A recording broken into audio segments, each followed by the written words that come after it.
একটু অনুরোধ করতেছি যাদের মোবাইলগুলো চালু আছে একটু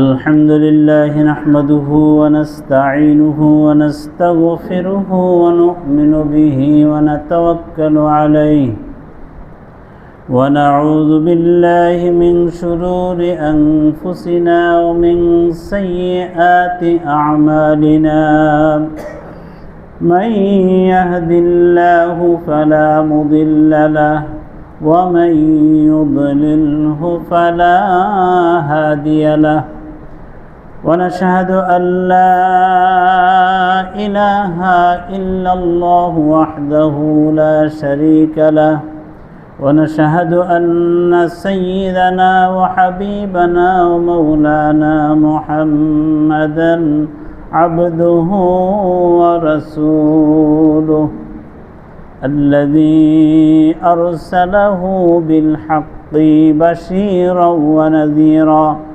وداعيا إلى الله بإذنه وسراجا منيرا فقد قال الله تعالى في كلامه المجيد وفرقانه الحميد أعوذ بالله من الشيطان الرجيم بسم الله الرحمن الرحيم يا أيها الذين آمنوا قوا أنفسكم وأهليكم نارا صدق الله العظيم وقال تعالى مخبرا وآمرا إن الله وملائكته يصلون على النبي يا أيها الذين آمنوا صلوا عليه وسلموا تسليما اللهم صل على سيدنا مولانا محمد وعلى آل سيدنا مولانا اللهم صل على سيدنا مولانا محمد وعلى آل سيدنا مولانا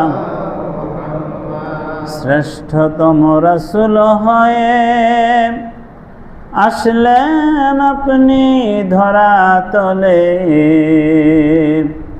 তাই তো কাফেরেরা করিল দুশমনি দিনের দাওয়াত দিয়েছিলেন বলে আল্লাহুম্মা সাল্লি আলা সাইয়্যিদিনা মাওলানা মুহাম্মদ وعلى آل سيدنا مولانا আলহামদুলিল্লাহ। সম্মানিত দ্বীনী ভাইরা, আল্লাহ তাআলার দরবারে অসংখ্য শুকরিয়া যিনি আমাদেরকে অত্যন্ত মেহেরবানি করে আল্লাহ তাআলার পবিত্র হুকুম সালাতুল ইশা জামাতের সাথে আদায় করে কিছু সময় তার কোরআনুল কারীমের আলোচনা শোনার জন্য এখানে বসার সুযোগ করে দিয়েছেন। শুকরিয়া দান জোরে সবাই বলি আলহামদুলিল্লাহ। এখানে যারা নামাজ পড়েছেন সবাই বসলে এবং যারা দাওয়াত পেয়েছেন সবাই আসলে কিন্তু তার চেয়ে আরও কয়েক গুণ বেশি লোকজন হইতো, ঠিক কিনা? কিন্তু সবাইকে আল্লাহ তাআলা কবুল করেন নাই। যেহেতু আল্লাহ তাআলা মেহেরবানি করে আমাদেরকে বাছাই করেছেন, এই জন্য আরেকবার বলি আলহামদুলিল্লাহ। প্রিয় ভাইয়েরা, সময় খুব কম। আমি আপনাদের সামনে কোরআনুল কারীমের সূরা আত-তাহরীমের ছোট্ট একখানা আয়াতে কারিমা তেলাওয়াত করেছি, যেখানে আমাদেরকে লক্ষ্য করে আল্লাহ তাআলা গুরুত্বপূর্ণ একটা মেসেজ দিয়েছেন। তার সরল অর্থ হলো, ইয়া আইয়ুহাল্লাযীনা আমানু, হে ঈমানদারগণ, কু আনফুসাকুম ওয়া আহলিকুম নারা, তোমরা তোমাদের নিজেদেরকে এবং তোমাদের আহালদেরকে জাহান্নামের আগুন থেকে বাঁচাও। আল্লাহ তাআলার এই আদেশটা কি? তাহলে বোঝা গেল নিজে জাহান্নামের আগুন থেকে বাঁচা ফরজ এবং আমাদের আহালদেরকেও জাহান্নামের আগুন থেকে বাঁচানো ফরজ। ইয়া আইয়ুহাল্লাযীনা আমানু বললে কাদেরকে বোঝায়? ঈমানদারদেরকে, মানে মসজিদের বাইরে যারা আছে তারা।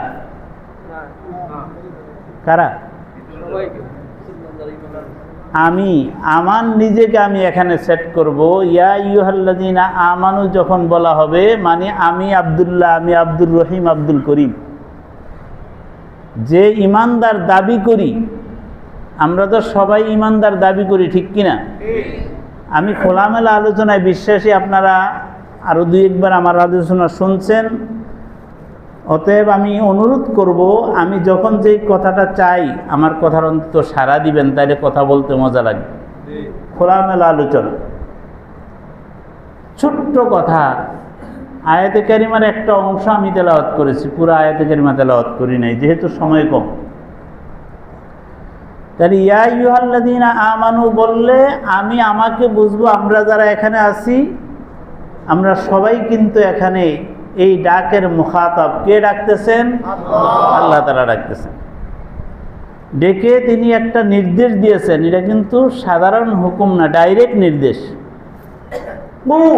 আমরের সিগা, মানে তোমরা বাঁচো, নিজেরা বাঁচো এবং তোমাদের আহালদেরকে বাঁচাও। কিসের থেকে? জাহান্নামের আগুন থেকে। জাহান্নামের আগুন এর পরিচয়টা একটু সংক্ষেপে আমরা জানি। আমরা কেউ কি জাহান্নামের আগুন দেখেছি? দেখা সম্ভব? সম্ভব না। এই জাহান্নামের আগুনের পরিচয় দিতে গিয়ে, আমার কথা কি বোঝা যায়? পরিচয় দিতে গিয়ে রাসূলুল্লাহ সাল্লাল্লাহু আলাইহি ওয়াসাল্লাম একটা হাদিস পেশ করেছেন আমাদের সামনে।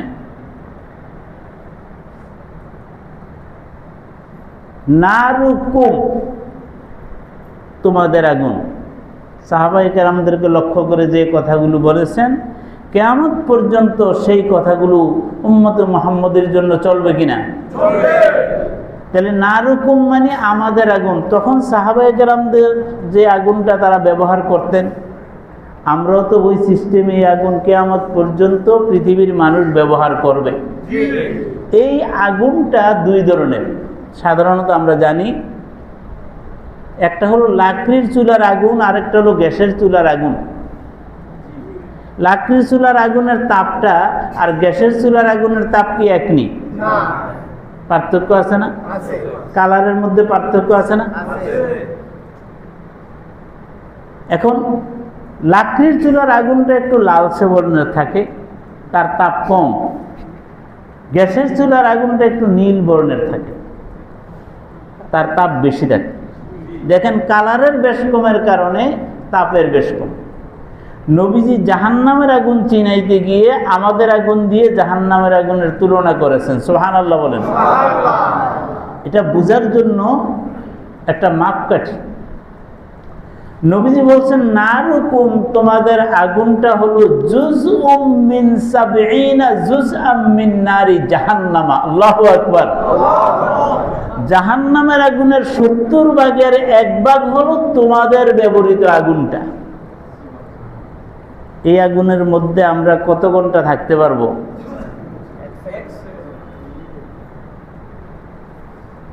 এক সেকেন্ডেই এই আগুনে কাউকে যদি ফালানো হয়, দফা ঠান্ডা। কথা ঠিক কিনা? এই আগুনের চেয়ে ৭০ গুণ বেশি গরম হলো জাহান্নামের আগুন। ওই আগুনের বৈশিষ্ট্য বর্ণনা করতে গিয়ে নবীজি বলছেন, এই আগুনটাকে 1000 বৎসর গরম করার পরে আগুনটা লাল বর্ণ ধারণ করেছে, হাত্তা মাররাত। তারপরে আরো 1000 বৎসর গরম করার পরে এটা সাদা বর্ণ ধারণ করেছে, তারপরে আরো 1000 বৎসর গরম করার পরে সেই আগুনটা কালো বর্ণ ধারণ করেছে, হাত্তা সুওয়াদ্দাত কা মুজলিমাতিন সাউদা, ঘন কালো অন্ধকার। আমাবস্যার অন্ধকার রাতে জাহান্নামের আগুনটা কেমন বুঝাইতে গিয়া নবীজি বলছেন মুজলিমাতিন সাউদা। আপনাকে বিরক্ত হন?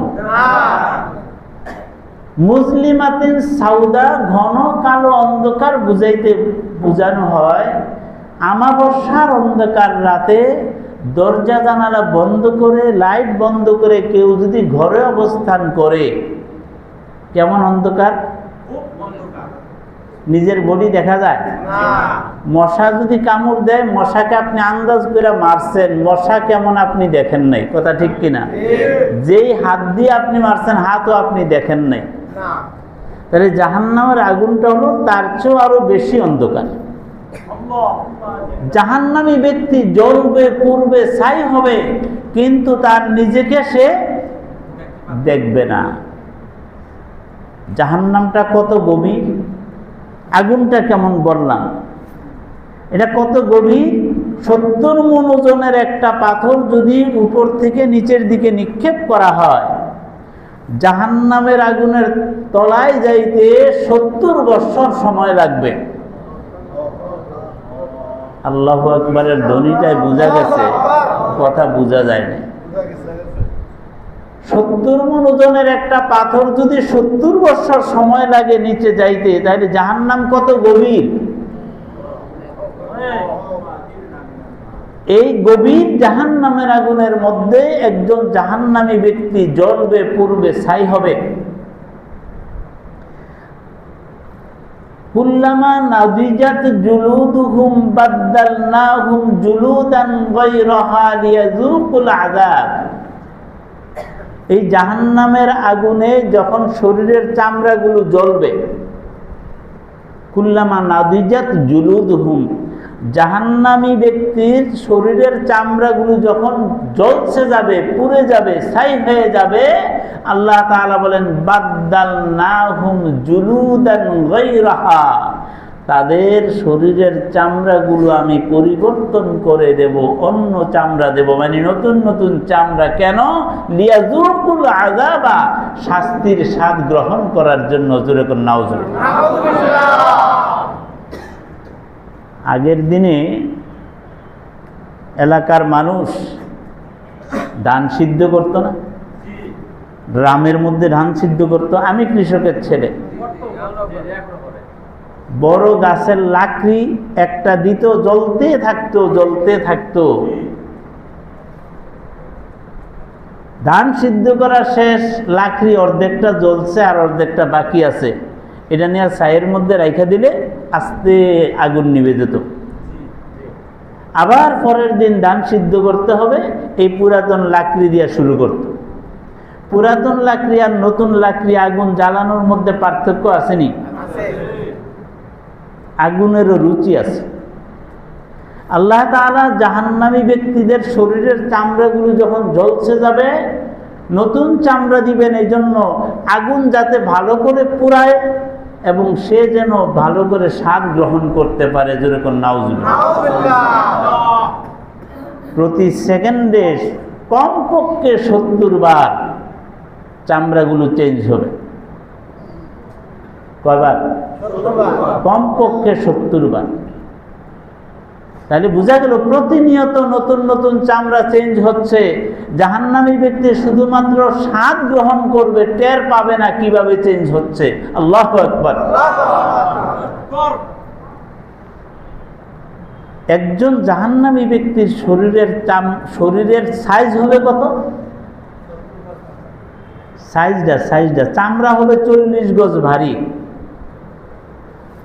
তাকে আগুনের যে চেয়ারে বসানো হবে, ওই চেয়ারটা হবে তার পরিধি মক্কা থেকে কামাসিরাতি মিন মাক্কাতা ইলাল মাদিনা, মক্কা থেকে মাদিনার দূরত্ব যতটুকু, একজন জাহান্নামী ব্যক্তি যে চেয়ারে বসবে তার পরিধিটা হবে তার চেয়ে আরো বেশি। এখন বডিটা এত বড় করা হবে কেন? বেশি আগুন যাতে তাকে গ্রাস করতে পারে, বেশি শাস্তি যাতে সে পেতে পারে। এই জাহান্নামটা তৈরি করছেন কে? আল্লাহ। এই জাহান্নাম থেকে বাঁচার জন্য নির্দেশ দিলেন কে? আল্লাহ। এখন আমাদের কাছে প্রশ্ন, এই আগুন থেকে আমরা সবাই তো বাঁচতে চাই, উপায়টা কি? প্রশ্ন আসে না? এই জবাবটা আল্লাহ তাআলা নিজে দিয়েছেন। আগে একটা আমভাবে দুই ধরনের রাস্তা দেখাইছেন সূরা নাজিয়াতের মধ্যে। فَأَمَّا مَنْ طَغَى وَآثَرَ الْحَيَاةَ الدُّنْيَا فَإِنَّ الْجَحِيمَ هِيَ الْمَأْوَى وَأَمَّا مَنْ خَافَ مَقَامَ رَبِّهِ وَنَهَى النَّفْسَ عَنِ الْهَوَى فَإِنَّ الْجَنَّةَ هِيَ الْمَأْوَى। জোরে কোন আলহামদুলিল্লাহ। জান্নাতি আর জাহান্নামী এই দুইটা শ্রেণীর জন্য দুইটা কর্মসূচি আল্লাহ তাআলা পেশ করেছেন। আল্লাহু আকবার বলেন। তাহলে যিনি জান্নাত এবং জাহান্নাম তৈরি করলেন, তিনি জান্নাত এবং জাহান্নামে যাওয়ার শর্ত দুইটা দিয়েছেন। জাহান্নামে যাওয়ার ক্ষেত্রেও শর্ত দুইটা, আর জান্নাতে যাওয়ার ক্ষেত্রেও শর্ত দুইটা। আল্লাহ তাআলা আগে জাহান্নামীর কথা বলেছেন, ফাআম্মা মান তাগা ওয়া আসারাল হায়াতাদ দুনিয়া, যেই ব্যক্তি দুনিয়ার জীবনকে প্রাধান্য দেওয়ার কারণে আল্লাহর নাফরমানি করে, সীমা লঙ্ঘন করে। এক হলো মানুষ সীমা লঙ্ঘন করে, কেন করে? দুনিয়াকে প্রাধান্য দেওয়ার কারণে। ঘুষখোর ঘুষ খায়, সুদখোর সুদ খায়, এতিমের হক নষ্ট করে, ক্ষমতার দাপট দেখাইয়া মানুষের উপরে জুলুম করেনি। পৃথিবীর ইতিহাসটা এমন যে যখন যে লঙ্কা যায় সে রাবণ হয়ে যায়, যে ক্ষমতা পায় সেই কিন্তু অতীত ভুলে যায়। কথা ঠিক কিনা? মাজলুম যদি জালেমের কাতারে যায়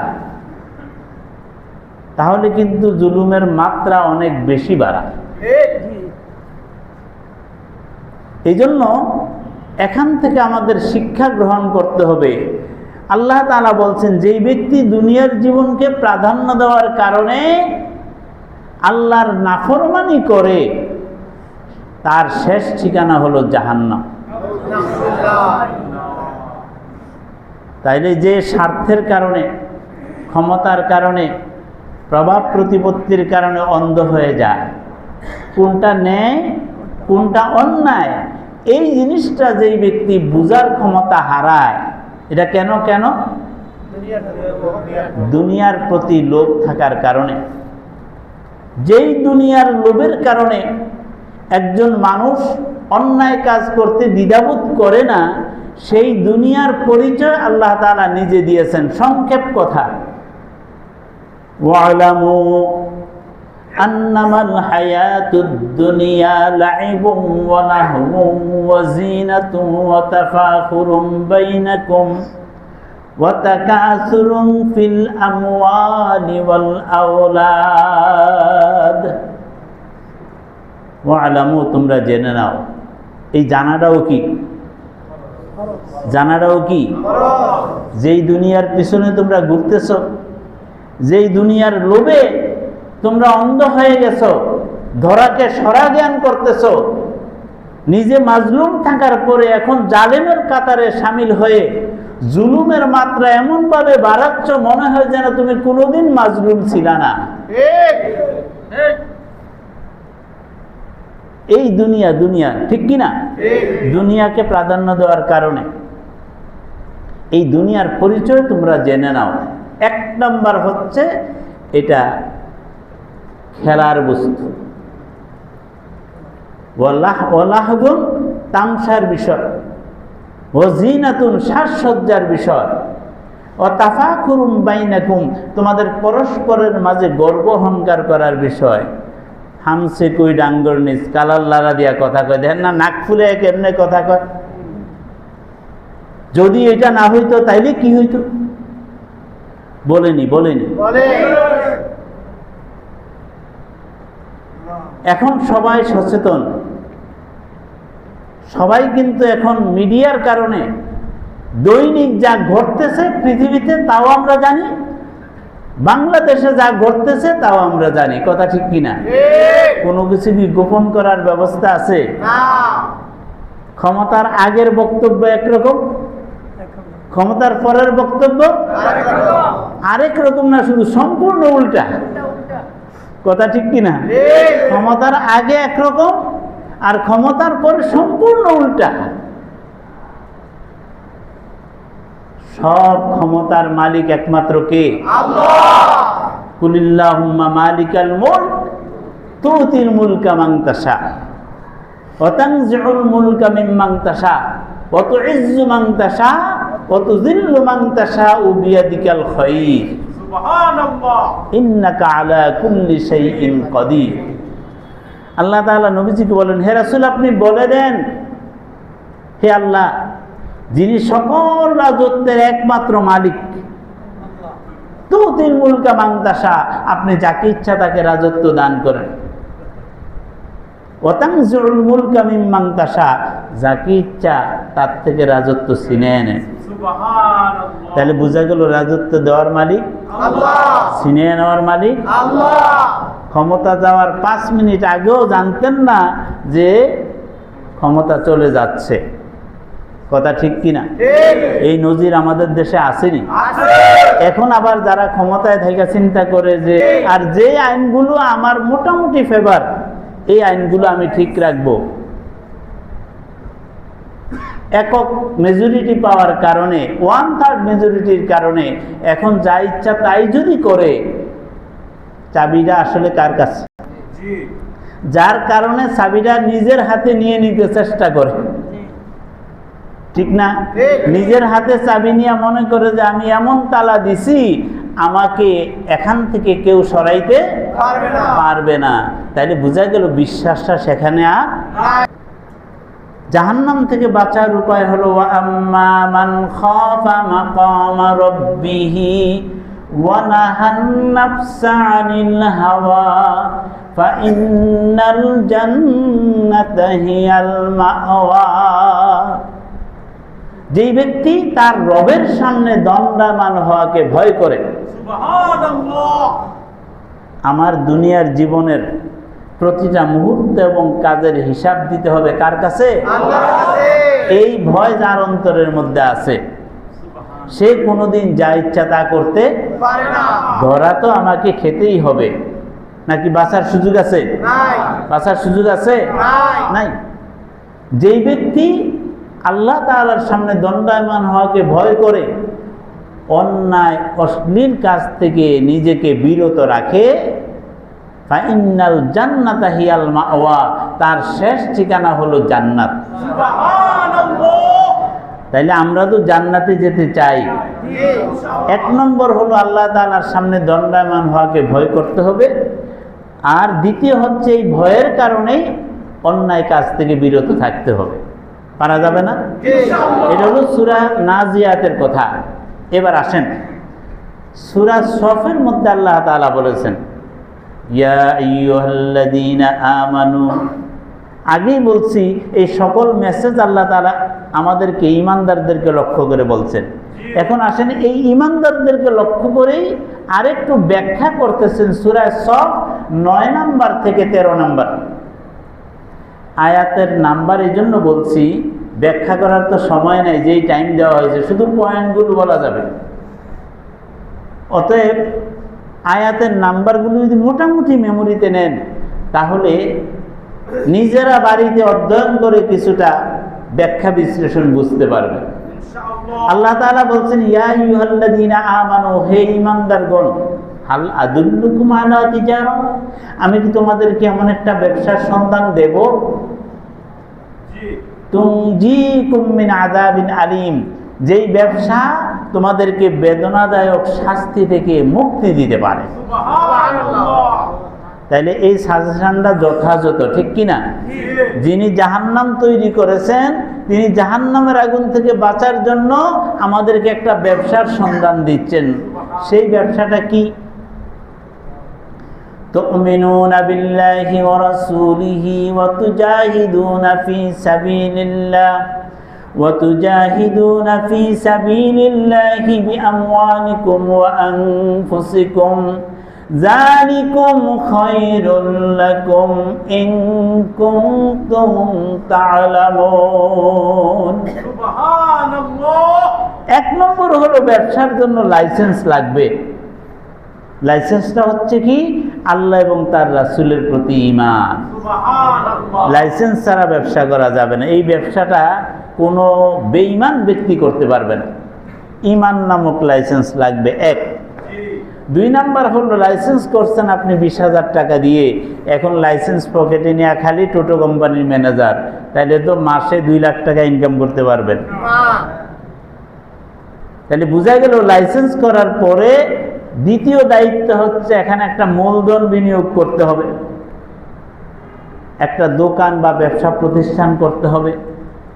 মূলধনও বিনিয়োগ করছেন, ব্যবসা প্রতিষ্ঠানও আপনি করেছেন, কিন্তু আপনি ইজি কাজে বিজি। কথা বুঝছেন না? ইজি কাজে বিজি, আপনি দোকানে বসার মতো টাইম আপনার নাই। চা দোকানে রাস্তার মোড়ে বসে বসে আপনি আড্ডা দিয়ে সময় কাটান, আপনি দোকানে বসার সময় পান না, এমন কিছু লোক আসেনি।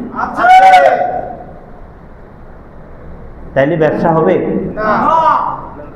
এবার আসেন, প্রথমে লাইসেন্স করলেন, তারপরে মূলধন বিনিয়োগ করলেন, এরপরে আপনি শ্রম দিতে হবে, সময় দিতে হবে, তারপরে সেখান থেকে একটা নির্ধারিত অ্যামাউন্ট বা মোটামুটি একটা অ্যামাউন্ট আপনার আসার সম্ভাবনা আছে।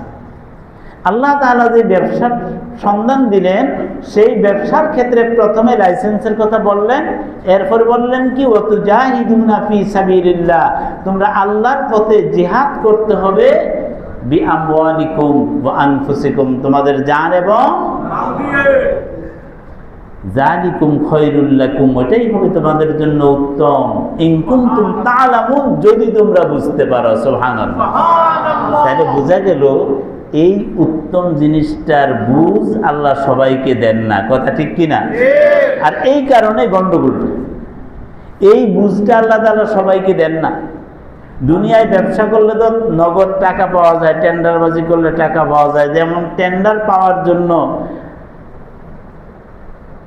একজন আরেকজনের মাথায় বাড়ি দিছেনি। ন্যায় নীতির কথা বললে ওই লোকটাই মার খাচ্ছে। কেন? আমি চাঁদাবাজ, আমি টেন্ডারবাজ, আমি টেন্ডার পাইলাম না, চাঁদা পাইলাম না। এখন আমি যে কি করি, আরেকজনের মাথার মধ্যে বাড়ি দেই, যেই লোকটা এটা পছন্দ করে না। কথা ঠিক কিনা? কেন করে? আসলে সে কি বুঝে না, সেটাও বুঝে না। আল্লাহ তাআলা বলছেন এটা হবে তোমাদের জন্য উত্তম যদি তোমরা বুঝো। এই বুঝটা আল্লাহ তাআলা সবাইকে দেয় না, দেখে তো এই ঘটনা।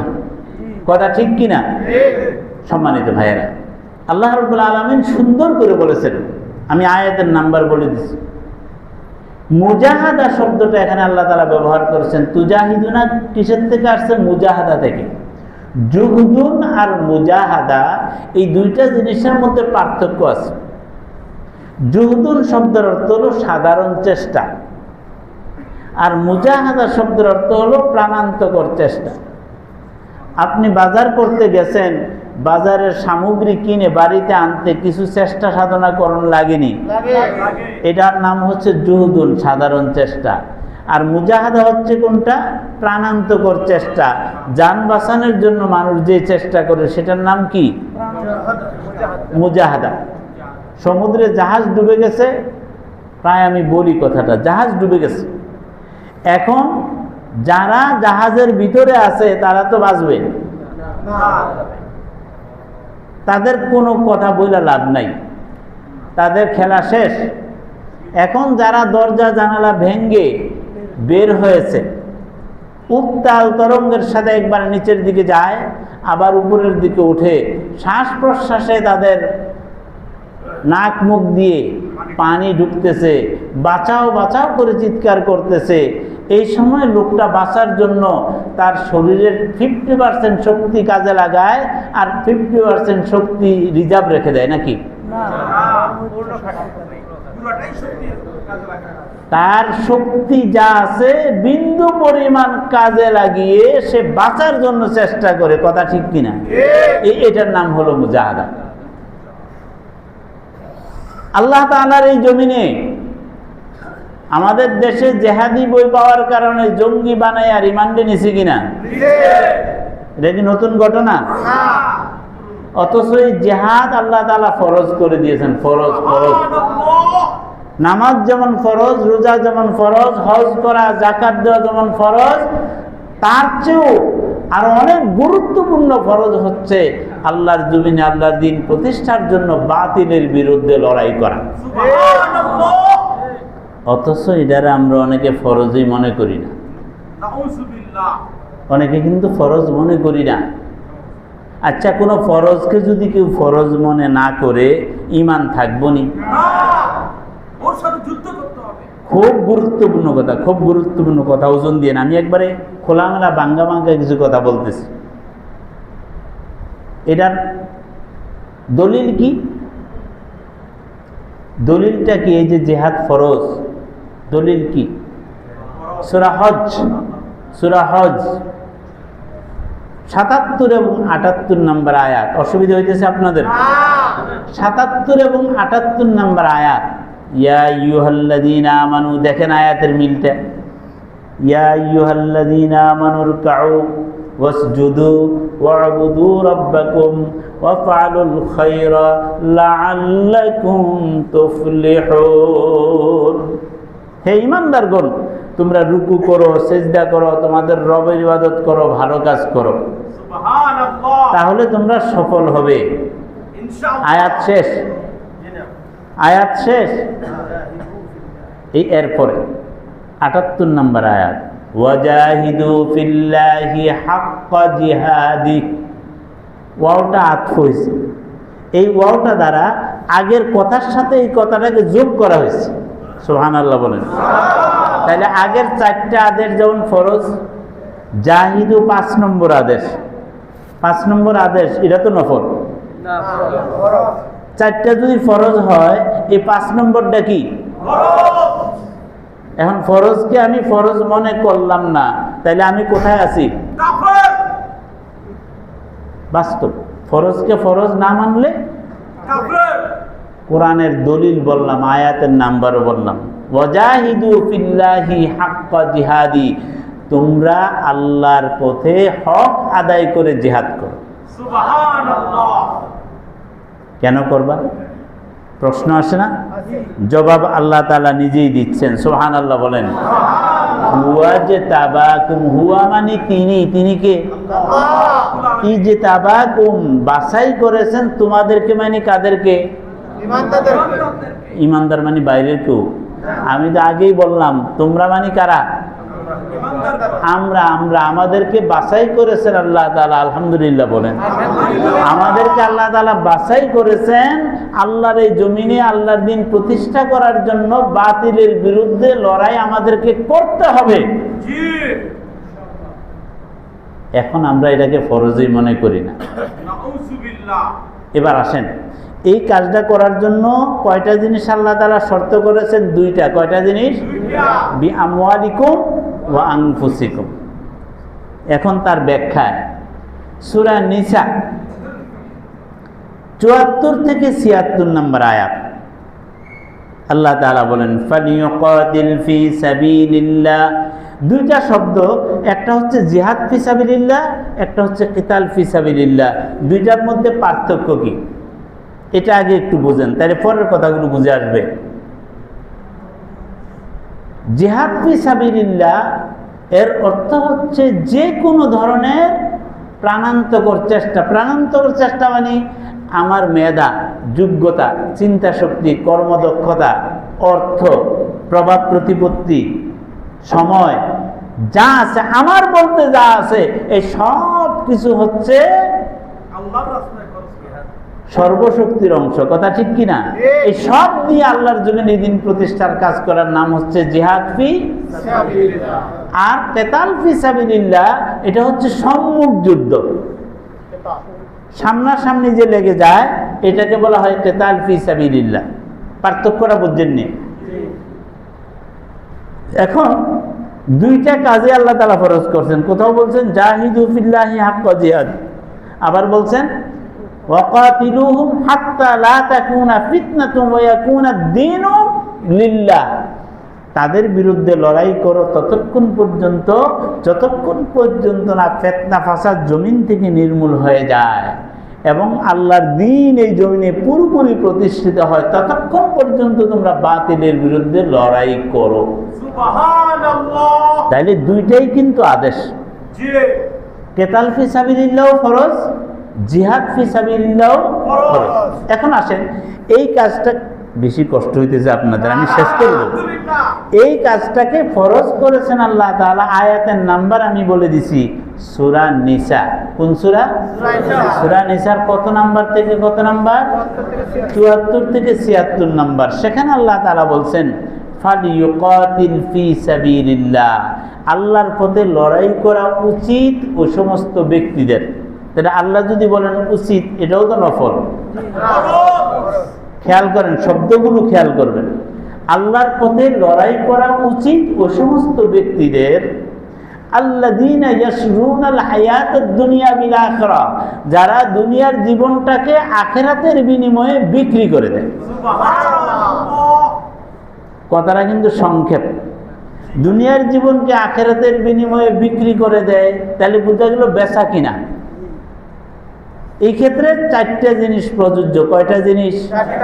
একটা হলো বিক্রেতা, ক্রেতা, বিক্রিত সম্পদ এবং মূল্য। এই চারটা জিনিস না হইলে বেচা কিনা সম্পন্ন হয়নি। এটার ব্যাখ্যায় সূরা তাওবার 111 নম্বর আয়াত। এই অংশটার ব্যাখ্যা করেছেন আল্লাহ তাআলা কোন সূরা? তাওবা। কত নম্বর আয়াতে? 111 নম্বর আয়াতে আল্লাহ তাআলা বলেন ইন্নাল্লাহা আশতারা মিনাল মুমিনিনা আনফুসাহুম ওয়া আমওয়ালাহুম বিআন্না লাহুমুল জান্নাহ। নিশ্চয় আল্লাহ তাআলা মুমিনদের থেকে ক্রয় করে নিয়ে গেছেন তাদের জান এবং মাল জান্নাতের বিনিময়ে। সুবহানাল্লাহ। তাহলে এখানে পরিষ্কার হলো ক্রেতাকে আল্লাহ, বিক্রেতাকে আল্লাহ। বিক্রেতা হলাম আমরা, মুমিন আমরা। তাহলে ক্রেতা সরাসরি আল্লাহ, বিক্রেতাও সরাসরি আমরা। বিক্রিত সম্পদ কি? বিক্রিত সম্পদ হচ্ছে জান এবং মাল। মূল্য কি? জান্নাত। আলহামদুলিল্লাহ বলেন। আমার তাহলে আমার জান বলতে কিছু আছে? আমার বলতে কিছু আছে? আমার তো আছেই দুইটা জিনিস, জান এবং মাল। এর বাইরে কিছু আসেনি? নাই। অতএব আমার জানের মালিক আল্লাহ, মালের মালিক আল্লাহ। বিনিময় তিনি কি দিবেন? একজন নিম্নমানের জান্নাতীকে আল্লাহ তাআলা পৃথিবীর চেয়ে 10 গুণ বড় জান্নাত দিবেন। এবং ওই জান্নাত তৈরি করার জন্য বিনিময়টা কি? আমরা যে জানমাল দেব, বিনিময় কি দিবেন আল্লাহ তাআলা, এটা বোঝার জন্য কথাটা বলছি। নিম্নমানের জান্নাতীকে যদি পৃথিবীর চেয়ে 10 গুণ বড় জান্নাত দেন, যারা আল্লাহকে ভালোবেসে আল্লাহর দ্বীন প্রতিষ্ঠার জন্য জানমাল বিনিয়োগ করলো, তাদেরকে কি ছোট দিবেন না বড় দিবেন? সুবহানাল্লাহ। এই জান্নাত তৈরি করার জন্য যেই ইটগুলো ব্যবহার করা হবে, ইটগুলো কত দামি? পৃথিবী এবং পৃথিবীর মাঝে যত দামি জিনিস আছে, সমস্ত দামি জিনিস সহকারে পৃথিবীকে যদি 7 বার বিক্রি করে, তাহলে একটা ইটের দাম হবে না। এমন 10-15টা ইট দিয়ে তো জান্নাত তৈরি করা যাবে নাকি? সুবহানাল্লাহ বলেন। পৃথিবীর চেয়ে 10 গুণ বড় জান্নাত বানাইতে কি পরিমাণ ইট লাগবে, এবার জান্নাত কত দামি শুধু জান্নাতের চিন্তা করেন, ভিতরের নাজ নেয়ামত তো হিসাবের বাইরে। হাদিসে কুদসি আল্লাহ তাআলা বলেন, আ'দাততু লিইবাদিয়াস সালিহিন, আমি আমার নেককার বান্দাদের জন্য এমন সব জিনিস প্রস্তুত করে রেখেছি জান্নাতে, মা লা আইনুর রাত, যেটা কোনোদিন কোনো চক্ষু দেখে নাই, ওয়ালা উযুনুন সামিআত, এবং কোন কান কোনোদিন শুনে নাই, ওয়ালা খাতারা আলা কলবি বাশার, আদম সন্তানের অন্তর যা কল্পনা করতে পারে নাই, এমন সব ব্যবস্থা আমি জান্নাতে রেখেছি। ওই কি ব্যবস্থা রাখছেন এটা তো শুনিও নাই, দেখিও নাই, কল্পনাও করতে পারবো না। বিশ্বাসটা তো আছে, পাওয়ার আশা আছে। তাইলে আল্লাহ তাআলা যে রাস্তাটা দেখাইছেন এই রাস্তায় যাইতে হবে কিনা? তাহলে বোঝা গেল আমার জান কিনে নিয়ে গেছেন আল্লাহ তাআলা, মালও কিনে নিয়ে গেছেন, এগুলো কোন কাজে ব্যয় করতে হবে আল্লাহ তাআলা ডিরেকশন দিচ্ছেন। ওই সূরা তাওবার 111 নম্বর আয়াত আল্লাহ তাআলা বলেন, ইউকাতিলুনা ফি সাবিলিল্লাহ, ওই মুমিনরা লড়াই করবে আল্লাহর পথে, ফায়াকতুলুনা ওয়া ইউকতালুন, এই ক্ষেত্রে দুইটা পরিণতি, হয়তো তারা কাফের মুশরিকদেরকে মারবে, আর না হয় নিজেরা প্রাণ বিসর্জন দিয়ে শাহাদাতের নজরানা পেশ করবে। রাজি আছেন? রাজি আছেন? কষ্ট হবে না? ছেলে মেয়ের এতিম করে দেখছেন। এই যে জুলাই যুদ্ধ গেল, এই জুলাই যুদ্ধে অনেকে বাড়ির থেকে ঘোষণা দিয়া বিদায় নিয়ে বের হয়ে আসছে। যারা শাহাদাত বরণ করছে তাদের ডায়েরি খুঁজে দেখা গেছে, তারা ডায়েরির মধ্যে লিখে গেছে, আমি যদি মারা যাই তাহলে তোমরা মনে কষ্ট নিও না, মা বাবার কাছে লিখে গেছে ডায়েরিতে, তোমরা মনে কষ্ট নিও না, জান্নাতের সিঁড়িতে তোমাদের সাথে আমার দেখা হবে। সম্মানিত ভাইরা, আমাকে যে সময় দেওয়া হয়েছে সময় শেষ। এখন যে সার কথাটা আমি বলতে চাচ্ছি, আজকে জাহান্নামের আগুন থেকে বাঁচার জন্য উপায়টা আল্লাহ তাআলা বললেন, এই জমিনে আল্লাহর দ্বীন প্রতিষ্ঠা করার জন্য জান এবং মাল কাজে লাগিয়ে আল্লাহর রাস্তায় প্রাণান্তকর চেষ্টা করে যেতে হবে আমাদেরকে। পারবেন তো ইনশাআল্লাহ? এবার আসেন, এই পথে বাধাগুলো কি? এই পথ কিন্তু সহজ না, এই পথে অনেক প্রতিকূলতা বাধা আছে, এগুলি আল্লাহ তাআলা বলে দিয়েছেন। ইয়া আইয়ুহাল্লাযীনা আমানু, সূরা তাওবার 23 এবং 24 নম্বর আয়াত। সময় নাই, শুধু অনুবাদ করতেছি। ইয়া আইয়ুহাল্লাযীনা আমানু, হে ঈমানদারগণ, লা তাত্তাখিযু আবাআকুম ওয়া ইখওয়ানাকুম আউলিয়া, হে ঈমানদারগণ, তোমরা তোমাদের বাপ দাদা এবং ভাই বেরাদরকে বন্ধু হিসাবে গ্রহণ করিও না। নাউজুবিল্লাহ বলবেন না? কে বলতেছেন? আল্লাহ। শর্ত কি? সকলকে না। কখন গ্রহণ করবে না? ইনিস্তাহাব্বুল কুফরা আলাল ঈমান, যদি তারা ঈমানের উপরে কুফরিকে বেশি প্রাধান্য দেয়, এই শর্ত। আমার বাবা যদি আমাকে দ্বীনের পথে চলতে বাধা দেয়, ভাই যদি চলতে বাধা দেয়, তখন তাদের বাধা মানা যাবে না। ওয়ামাইয়া তাওয়াল্লাহুম মিনকুম, তোমাদের মধ্য থেকে যারা তাদেরকে ওই অবস্থায় বন্ধু হিসাবে গ্রহণ করবে, আল্লাহ তো নিষেধ করছেন বন্ধু হিসাবে গ্রহণ করতে, যারা ওই অবস্থায় তাদের বাপ দাদা এবং ভাই বেরাদরকে বন্ধু হিসাবে গ্রহণ করবে, ফাউলাইকা হুমুজ জালিমুন, তারা হলো জালিম। যেরকম নাউজুবিল্লাহ, জালিম তো আল্লাহর প্রিয় মানুষ নাকি? আল্লাহ তাআলা ভালোবাসেন জালিমকে? ইন্নাল্লাহা লা ইউহিব্বুজ জালিমিন, ইন্নাল্লাহা লা ইয়াহদিল কওমাজ জালিমিন, নিশ্চয় আল্লাহ তাআলা জালিমকে ভালোবাসেন না, জালিম সম্প্রদায়কে হেদায়েত করেন না। জোরে কোন নাউজুবিল্লাহ। 24 নম্বর আয়াত আল্লাহ তাআলা বলেন, কুল ইন কানা আবাউকুম ওয়া আবনাউকুম ওয়া ইখওয়ানুকুম ওয়া আজওয়াজুকুম ওয়া আশিরাতুকুম, হে রাসূল আপনি বলে দেন, ইন কানা আবাউকুম, যদি হয় তোমাদের বাপ দাদা, ওয়া আবনাউকুম সন্তানাদি, ওয়া ইখওয়ানুকুম তোমাদের ভাই বেরাদর, ওয়া আজওয়াজুকুম তোমাদের স্ত্রী বা স্বামী, ও আশিরাতুকুম তোমাদের পরিবার পরিজন। কয় প্রকার? 5 প্রকার। কেমন মানুষ? আপন। কেমন আপন? একান্ত আপন, ঠিক কিনা?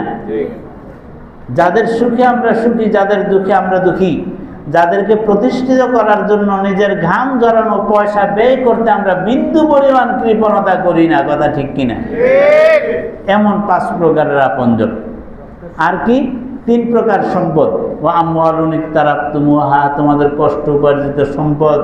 ও তিজারাতুন তাখশাউনা কাসাদাহা, ওই ব্যবসা বাণিজ্য যার মন্দাকে তোমরা আশঙ্কা করো, ভয় করো। ও মাসাকিনু তারদাউনাহা, তোমাদের পছন্দনীয় বাসস্থান। এই 3 প্রকারের সম্পদ আর 5 প্রকারের মানুষ যদি হয়, কি হয়? আহাব্বা ইলাইকুম, তোমাদের কাছে অধিক প্রিয়, মিনাল্লাহি ওয়া রাসূলিহি ওয়া জিহাদিন ফি সাবিলি, আল্লাহ এবং তার রাসূল থেকে এবং আল্লাহর প্রতি জিহাদ করা থেকে। দেখছেন, এখানে কিন্তু নামাজ রোজার কথা বলে নাই। তার অর্থ নামাজ রোজার গুরুত্ব কম না, আবার ভুল বুঝছেন না। মানে এখানে আল্লাহ তাআলা কোন জিনিসটাকে প্রাধান্য দিচ্ছেন? জিহাদিন ফি সাবিলি, আল্লাহর পথে জিহাদ করা থেকে, আল্লাহ এবং তার রাসূল থেকে যদি এই জিনিসগুলো তোমাদের কাছে বেশি প্রিয় হয়, ফাতারাব্বাসু হাত্তা ইয়াতি আল্লাহু বিআমরিহি, তাহলে আল্লাহর পক্ষ থেকে ফয়সালা আসার জন্য অপেক্ষা করো। জোরে কর নাউজুবিল্লাহ। এখন প্রশ্ন আসেনি ফয়সালাটা কি হবে? ফয়সালাটা কি হবে প্রশ্ন আসেনি? সূরা তাওবা 38 এবং 39 নম্বর আয়াত। এখানে আমি শেষ করব, আপনাদের কষ্ট হচ্ছে আমি দেখতেছি। আমার মনে হয় আমার থেকে দূরের আর কেউ নেই, কি কর? এখানে যারা বসছেন অধিকাংশই মহল্লার মানুষ। এখন দূরে তো তাইলে আমি, আমার চেয়ে দূরের আর কেউ নেই। তাহলে তারা কি আমার বেশি না আপনাকে বেশি? বিরক্ত হয়ে গেছে? শুধু ফয়সালাটা বলে আমি শেষ করব। তাহলে ফয়সালাটা কি? আল্লাহ তাআলা বলেন, ইয়া আইয়ুহাল্লাযীনা আমানু। দেখেন, প্রত্যেকটা কথা ঈমানদারদেরকে, মানে আমাদেরকে ডেকে ডেকে আল্লাহ তাআলা সচেতন করতেছেন। মালাকুম, কি হলো তোমাদের? ইযা কিলা লাকুম ফিরু ফি সাবিলিল্লাহ, যখন তোমাদেরকে বলা হয় তোমরা আল্লাহর রাস্তায় দ্রুত বেরিয়ে পড়ো। ইসসাকালতুম লাল আরদ, তখন তোমরা জমিনকে আঁকড়ে ধরো, দুনিয়ার কাজকর্মের বাহানা দিয়ে দিনের কাজ থেকে তোমরা বিরত থাকো। আর রাদিতুম বিল হায়াতিদ দুনিয়া মিনাল আখিরাহ, তোমরা কি আখিরাতকে বাদ দিয়ে দুনিয়ার জীবন নিয়ে সন্তুষ্ট হয়ে গেলে?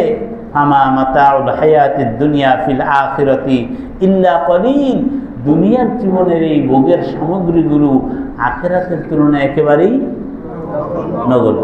ইল্লা তানফিরু, যদি তোমরা দ্রুত বেরিয়ে না পড়ো, ইউআযিবকুম আযাবান আলীমা, তিনি তোমাদেরকে বেদনাদায়ক শাস্তি দিবেন। জোরে কোন নাউজুবিল্লাহ। দেখেন, সূরা সফে আল্লাহ তাআলা বললেন তোমাদেরকে বেদনাদায়ক শাস্তি থেকে বাঁচার জন্য আমি একটা ব্যবসার সন্ধান দিচ্ছি। আর এখানে কি বললেন? এটা যদি না করো তাহলে আল্লাহ তাআলা তোমাদেরকে বেদনাদায়ক শাস্তি দিবেন। ওয়াস্তাবদিল কওমান গায়রাকুম ওয়া লা তাদুররুহু শাইআ, তোমাদের পরিবর্তে অন্য একটি সম্প্রদায়কে নেতৃত্বের আসনে বসাই দিবেন, তার তোমরা কোনো ক্ষতি করতে পারবে না। যেরকম নাউজুবিল্লাহ। তাহলে আমার আলোচনার সার কথার মধ্যে আসেন, জাহান্নাম থেকে বাঁচার উপায়টা কি আমরা ক্লিয়ার পাইলাম? আল্লাহ তাআলার এই জমিনে আল্লাহর দ্বীন প্রতিষ্ঠা করার জন্য আমাদের জান এবং মালকে কাজে লাগিয়ে যখন যেই পরিমাণ স্যাক্রিফাইস করা দরকার সেটা করতে রাজি আছি তো ইনশাআল্লাহ। কে কোন দল করেন সেটা আমার দেখার বিষয় না, আমি ইমানদার হিসাবে ইমানের দাবিটা কি সেটা শুধু আজকে আপনাদের সামনে পেশ করলাম। আল্লাহ তাআলা ইমানদারদেরকে ডেকে বলছেন, জাহান্নামের আগুন থেকে বাঁচো আর তোমাদের আহালদেরকে জাহান্নামের আগুন থেকে বাঁচাও। এই পদ্ধতিতে তোমরা জাহান্নামের আগুন থেকে বাঁচতে পারবে। বিভিন্ন আয়াত দিয়ে আজকে আমি এই জিনিসটা আপনাদের সামনে সংক্ষেপে তুলে ধরেছি, কোনো ব্যাখ্যা নাই। আল্লাহ যেন আমাদের সকলকে আমল করার তৌফিক দেন, সবাই বলি আমিন। ওয়া মা আলাইনা ইল্লাল বালাগ। আসসালামু আলাইকুম ওয়া রাহমাতুল্লাহি ওয়া বারাকাতুহু।